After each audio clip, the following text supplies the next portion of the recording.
Well, we're doing some diagnostics on the 1486 today. I've got oil in the coolant and coolant in the oil.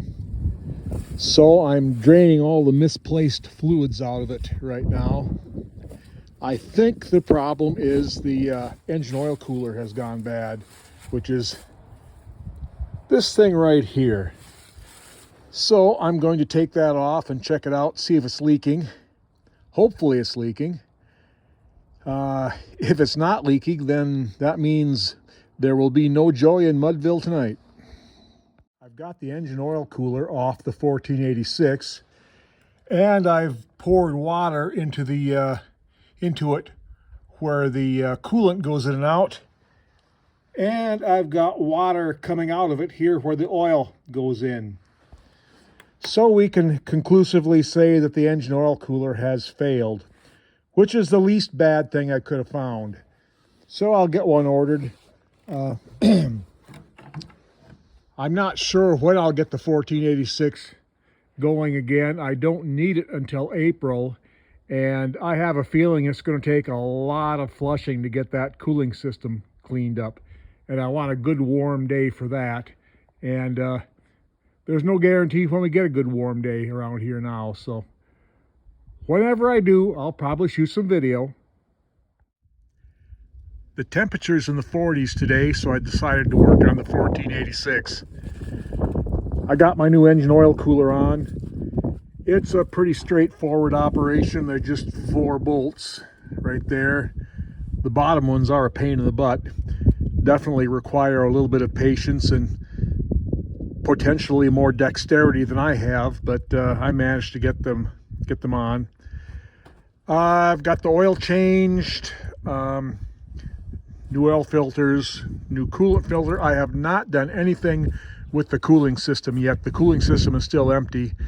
I have to go to town and take care of some stuff yet this afternoon. So tomorrow was supposed to be in the 40s again. So tomorrow I will get out here and we'll flush the living daylights out of the cooling system on this thing. And of course, as long as I will have the cooling system drained, I figured it'd be a good time to put upper and lower radiator hoses on it as well.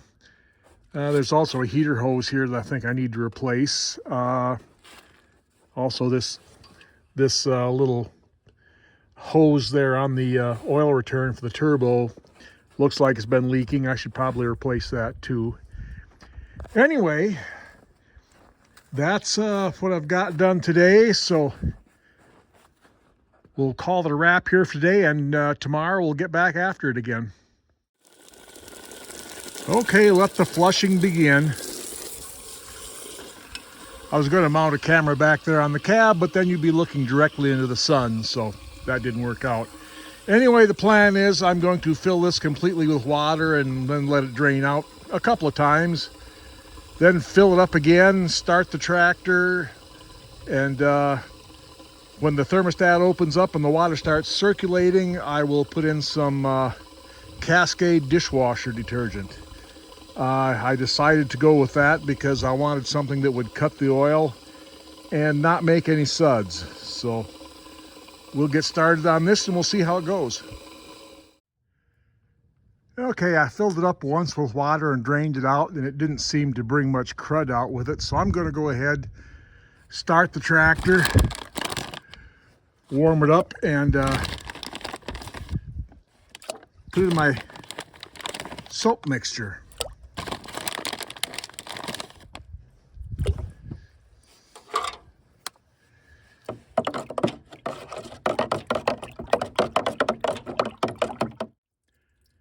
Okay, a slight hitch has developed in our plans.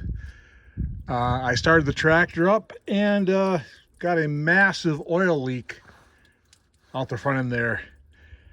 The most likely scenario is that I screwed up and put the gasket in wrong. So I'll have to take it back apart and see. Okay, here's what I learned.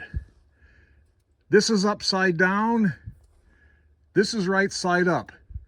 Do not screw that up or you'll have a massive oil leak. Okay, oil leak, totally my fault. But After filling the coolant system here, you can see in there I have some coolant leaking there off the front of this engine oil cooler. And the screws here, the nuts, they're all tight. So there's some sort of another issue there.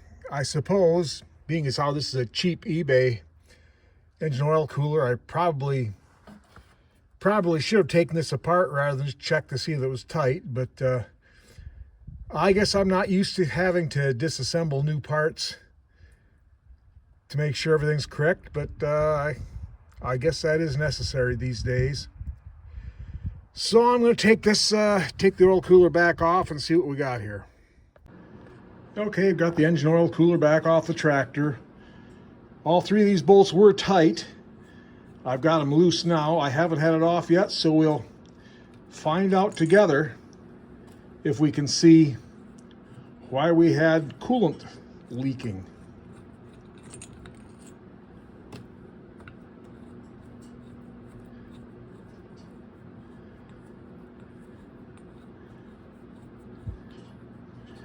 I kind of expected to have O-rings in there. And yeah, we got an O-ring there. Let's see. That O-ring looks all right. Oh, let's see.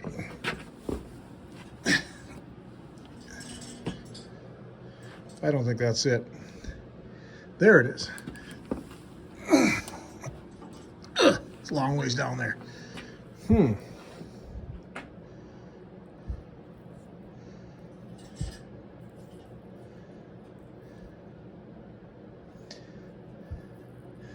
I don't know.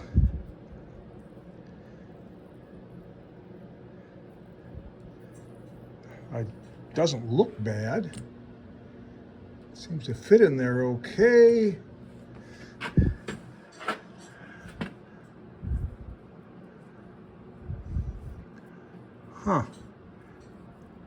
I don't know whether it's maybe either this or that just warped a little bit. Well, I'm going to clean things up and smear a little bit of RTV silicone around those O-rings just to make sure things seat, and then put it together like that. Okay, here's my current theory. These bolt holes are not blind. They go into the cooler there, and I wonder if I had some water leaking out past the bolts, past the threads, and then leaking out in there. So I'm going to put a little RTV in here when I put it together, and I'll clean everything up, put it together, and try it again. Well, I got this back together. Put some RTV around the base of this, put sealant on the threads. So now let's take it out and put it back on the tractor with the gaskets right side up. Okay, got the oil cooler back on the tractor again. I am not going to flush the radiator out now. I want to give the RTV a chance to set up. And by this time of day, there's only about an hour's worth of daylight left. But there's supposed to be a couple warm days coming next week, so we'll get back at it then. Geez, I need to pick up some degreaser. This thing's a mess. So today, I guess, as far as getting the 1486 finished, was a fail, or at very best an incomplete. But I'm cautiously optimistic that I have the issues successfully dealt with. We'll find out in a few days. I'll shoot some video of that. So until then, everyone out there, have a good day.